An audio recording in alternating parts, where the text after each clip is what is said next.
200 சவரன் நகை போட்டிருந்தா என் புள்ள சந்தோஷமா உயிரோடு இருந்திருப்பாளா அப்படின்னு கேட்டால் கிடையாது.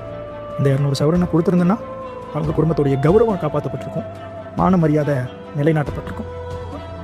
இவ்வளோதான் நடந்திருக்கும். என் புள்ள வேறு விதமான சில கொடுமைகளை அனுபவிச்சுட்டு இருந்திருப்பான்.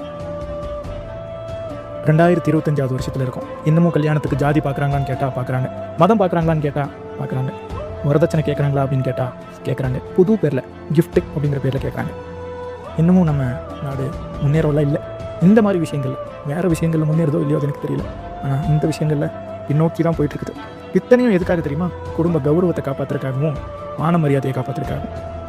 அந்த கௌரவம் நம்ம வாங்கக்கூடிய வரதட்சணையிலையோ இல்லை புது பேர் கிஃப்ட்லேயோ இல்லை ஜாதி பார்த்தோ மதம் பார்த்தோ வரது கிடையாது. நம்ம கல்யாணம் பண்ணி நடத்துகிறோம் இல்லையா, அந்த குடும்பம் அதில் தான் இருக்குது அப்படிங்கிறது இன்னும் சில குடும்பங்களுக்கும் சில ஆணாகட்டும் பெண்ணாகட்டும் அவங்க யாருக்கும் புரியறதில்லை.